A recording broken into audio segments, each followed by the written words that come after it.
Kita cek di rendering. Oke. Seperti ini ya. Jadi dia sudah sejajar dengan plat lantai ya. Namun kita juga perlu fixkan balok yang terakhir nih ya, balok yang dekat dengan bottoman. Kita harus turunkan dia sampai sejajar dengan balok melintang ini, karena balok melintang ini pun menyangga di sini, kemudian ini disangga oleh kolom ya. Oke. Jadi kita bisa edit itu, spek, buat lagi satu, beam, offset. Baik, tadi saya berusaha menurunkan balok yang terakhir nih ya, balok salah sembusur yang terakhir. Maka kita harus offset lagi. Jadi setelah dia turun 0,1 kita perlu offset lagi. Ada di beam, offset. Jadi Anda bisa melakukan perhitungan berapa beda tinggi antara balok melintang dan memanjang ya. Jadi setelah kita lakukan perhitungan, dia akan turun banyak 35 cm ya. Ini start point at, kemudian beam, offset, end point, dia juga akan turun 35 cm. Oke, seperti ini. Add juga. Oke, saya sudah mendapatkan sepasang spek offset yang terakhir ya. Oke, tapi spek ini akan saya pasang untuk balok yang ada di pojok kiri kanannya saja ya. Maka kita perlu trik tersendiri untuk select. Jadi kita juga tahu balok ini pun sudah terpecah-pecah, maka akan agak sulit jika kita select dia langsung. Kita bisa gunakan menu select beams parallel to Z seperti ini. Jika sudah, maka balok yang ini tidak ya. Jadi balok yang ini pun masih bentuknya dan offsetnya sudah benar. Maka kita perlu view, kemudian view selected object only seperti ini, kemudian lihat dari atas. Oke. Jika sudah dari atas seperti ini, maka lepas selectnya dan kita bisa select lagi dengan multiple select beams yang di sebelah kiri dan kanannya yang paling pojok ya. Oke. Jika sudah, maka kembalikan view, di centangnya kita hilangi ya. Sudah jadi ya. Kita sudah mencelek semua beams yang ada di pojok kiri dan kanan. Oke. Kemudian start point shine, kemudian end point-nya juga shine. Oke. Jika sudah, maka cek lagi 3D renderingnya dan kita sudah mendapatkan bentuk yang kita inginkan ya. Jadi dia sudah turun seperti yang Anda lihat. Oke, seperti itu. Dan juga kolomnya ini juga bisa kita benarkan offsetnya. Jadi dia juga harus turun kolomnya. Balik ke spek. Oke, jadi beam kita harus cek dulu apakah oke. Jadi di sana biru ya, yang harus kita shine berarti endpoint ya. Kita lihat di sini tadi warnanya biru. Sekali lagi, oke. Jadi biru itu adalah endpoint. Maka beam, kemudian offset, endpoint, dia turun sebanyak 55 cm ya. Jadi ini pun Anda juga harus lakukan perhitungan terlebih dahulu untuk mendapatkan hasilnya benar-benar akurat. Oke. Jika sudah, kita gunakan menu select beams parallel to J, shine to selected beam, shine seperti ini. Oke, lihat 3D renderingnya. Oke,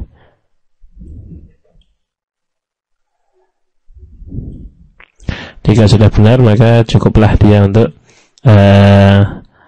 offset material ya. Untuk berikutnya saya akan berikan beban-beban untuk jembatan ya, yaitu beban bergerak ya. Jadi selama ini kita masih mempelajari beban diam atau beban statis, maka saya akan membahas tentang moving load yang cocok sekali untuk jembatan ya. Oke, saya hentikan sampai di sini dulu. Saya akan lanjutkan di chapter berikutnya. Oke, terima kasih. Baik saudara, saya akan lanjutkan pembahasan kita tentang desain jembatan di Stadpro versi 2008, dan kali ini saya mendesain jembatan balok sederhana ya. Jadi kita tadi sudah sampai pada pendefinisian offside. Jadi setelah diedit, maka kita harus meletakkan plat lantai yang di paling atas ya, kemudian di bawahnya kemudian balok memanjang dan melintang, kemudian juga yang paling bawah adalah balok yang dekat abutment, dan tentu saja berikutnya adalah abutmentnya. Oke, jika semuanya sudah diedit dengan rapi seperti pada chapter sebelumnya, maka kita selanjutnya lanjut ke pemberian tumbuhan ya. Jadi tumbuhannya akan saya kasih di sini dan di sini saja, dan itu saya beri tumbuhan misalkan jepit, saya add. Jika sudah, saya sign di sini dan sini, mudah saja sign yes, oke. Dan setelah kita selesai memberikan tumbuhan, maka berikutnya kita akan bahas tentang beban berjalan ya. Jadi tentu saja jika kita membuat satu jembatan, bebannya selain ada beban statis yaitu berupa berat sendiri dan beban mati, maka beban yang paling penting berikutnya adalah beban berjalan ya. Jadi sebetulnya ada standar untuk mengatur beban berjalan, namun saya akan berikan pada materi ini saya akan berikan secara umum saja. Nanti pun jika kita sudah tahu dasar mendefinisikan beban berjalan di StatPro, kita juga bisa membuat beban berjalan dengan jenis lain ya. Jadi itu pun tidak masalah. Oke, jadi kita akan coba belajar memberikan beban berjalan. Yang pertama harus dilakukan adalah kita harus tahu tentang koordinat dari jembatan ini ya. Baik, koordinatnya kita bisa lihat di Snap Node Beam ya. Jadi ketika ini saya klik, maka Anda bisa lihat bahwa jembatan ini tingginya adalah 4 meter, kemudian panjangnya adalah 10 meter, dan kemudian panjang secara smooth ini adalah tadi 4 meter juga ya. Bisa jika kita ingat waktu kita membuat portal di Runstruktur Wizard, maka itulah juga ukuran dari jembatan ini yang sebenarnya ya. Oke. Saya matikan itu. Oke, jadi di sini adalah 4 meter, kemudian tingginya 4 meter, dan juga panjangnya 10 meter ya. Jadi pun satu segmen ini 1 meter berarti. Jika ini 4 meter, maka satu segmen 1 meter. Atau mungkin tadi bisa dilihat dari jarak ke jarak ya. Seperti ini. Oke. Kira-kira saja, tidak apa-apa. Oke, 1,2 meter. Enggak, kita ambil tengahnya adalah 2 meter. Oke, 2 meter. Baik, setelah kita pahami koordinatnya, maka kita masuk ke load, kemudian definition. Kita ke vehicle definition ya. Jadi beban berjalan itu biasanya terdefinisi sebagai kendaraan. Klik di vehicle definition, kemudian add, maka akan keluar tampilan seperti ini ya. Jadi tampilan beban berjalan itu pun bisa kita ambil dari peraturan ASTO ya. Tapi peraturan ASTO ini pun tidak bisa kita terapkan di Indonesia. Maka saya akan coba membuat dasarnya ya. Jadi konsepnya membuat beban berjalan. Oke. Jadi vehicle tipenya 1, kemudian width ini adalah jarak searah sumbu Z dari beban berjalan. Jika kita ingin membuat beban berjalan segaris, maka ini kita definisikan 0. Kemudian di sini ada kolom load itu adalah bebannya, maka misalnya saya beri dia 1000 kilo. Kemudian beban berjalan pasti beban beberapa pasang ya. Jadi pun idealisasi dari kendaraan pun demikian. Jadi kendaraan itu minimal ada 2 roda pastinya. Maka saya akan buat di sini 2 buah beban terpusat. Misalnya yang berikutnya 1500. Kemudian kita isi jaraknya ya. Jadi jarak antara kedua beban ini berapa? Kira-kira saya akan pakai misalnya 1 meter ya, 1 meter. Kemudian jika kita ingin menambah beban lagi, kita bisa enter. Kemudian saya akan masukkan beban yang ketiga, misalnya 1000 juga. Dan jaraknya dari beban kedua misalnya 1,5 seperti ini ya. Oke. Jadi saya mempunyai beban berjalan berupa 3 buah beban terpusat dengan jarak 1 meter pada beban yang pertama dan jarak 1,5 meter pada beban yang kedua. Tentu saja kita bisa menambahkan sesuka hati ya, sesuka hati beban kita sampai berapapun yang kita mau ya. Jika sudah, maka saya add. Oke, betul. Ini kita bisa menambahkan juga dengan vehicle tipe 2, tapi saya akan memberikan contoh satu saja dulu. dan jika sudah saya close. Oke. Di sini ada beban berjalan ya. Oke. Jika sudah, maka kita akan posisikan beban berjalan ini pada jembatan kita ya, dan sesuai dengan ilmu yang kita pelajari bahwa efek terbesar dari beban berjalan tentu saja ada di tengah-tengah bentang jembatan ya. Jadi kita akan coba memberikan beban berjalan di sekitar tengah bentang ini, dan kita akan lihat nanti pada beban berjalan di meter berapakah yang momennya paling signifikan, seperti itu ya. Itu pun konsep dari garis pengaruh, kita juga sudah belajar garis pengaruh di statika dasar ya. Jika sudah terdefinisi seperti ini, saya akan assign beban berjalan di jembatan ini. Itu ada di command, kemudian loading, kemudian moving load generation ya.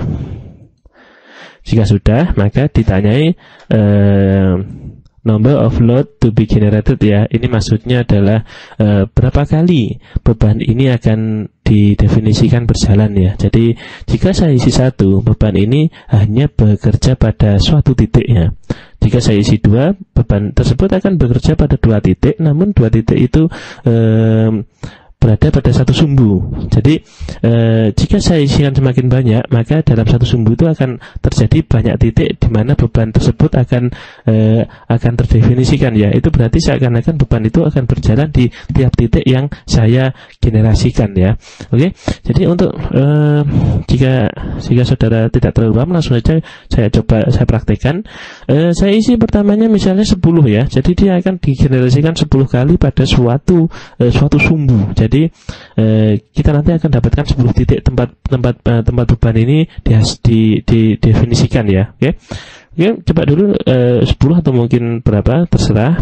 Saya coba 10 dulu, kemudian saya add, kemudian inilah hasil definisi dari beban berjalan ya. Kemudian saya close, saya klik di generate load, kemudian di add lagi, dan ini adalah tampilan geometri di mana beban itu akan ditaruh ya. Jadi sekali lagi saya tampilkan koordinatnya, dan ini harus kita hafalkan. Oke, seperti ini. Jadi saya ingin menaruh beban itu di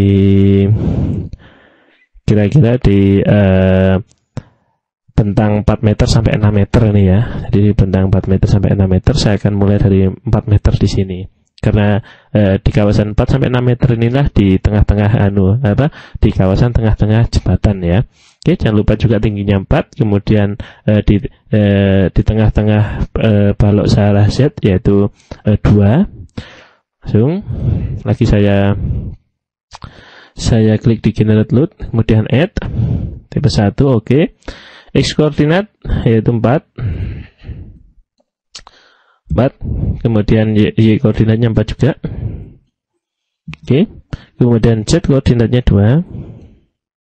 Kemudian increment ini adalah kenaikan ya. Jadi ketika sudah terdefinisi 10 titik, berapakah jarak antara titik tersebut yang kita inginkan. Jadi seperti itu ya. Misal saya ingin membuat titik berjarak 0,25 ya. Jadi ini berarti 0,2 meter antar titik. Jadi dia akan generasikan sebanyak 10 titik dengan kenaikan 0,25 meter ya. Oke, jika sudah saya add, saya close. Oke, ini sudah ada dan tandanya seperti ini ya. Oke. Jadi beban itu akan berjalan mulai dari titik ini ke kanan ya, ke kanan sebanyak 10 kali dengan sekali berjalan bergeser 0,25 meter seperti itu ya, atau 25 cm. Baik, jika sudah saya juga ingin tambahkan satu beban lagi, load gauge 11 ya. Jadi tadi sudah digenerasikan 10 kali, maka kita langsung mulai dari load gauge 11 ya. Load gauge 11 pertamanya yaitu beban mati ya. Beban mati yaitu beban sendiri. Oke. Saya akan coba pakai 2 jenis beban ini saja terlebih dahulu. Sebetulnya juga ada beban hidup dan lain-lain. Itu pun bisa Anda lihat di peraturan nanti. Caranya assign pun sama seperti pada pertemuan-pertemuan sebelumnya. Kemudian add, close, beban mati, add, self pick saja ya, self pick sebesar min 1, add, close, self pick, assign to view, assign, Yes. Oke. Jika sudah, maka kita bisa perform moment analysis, perform analysis, load analysis. Save.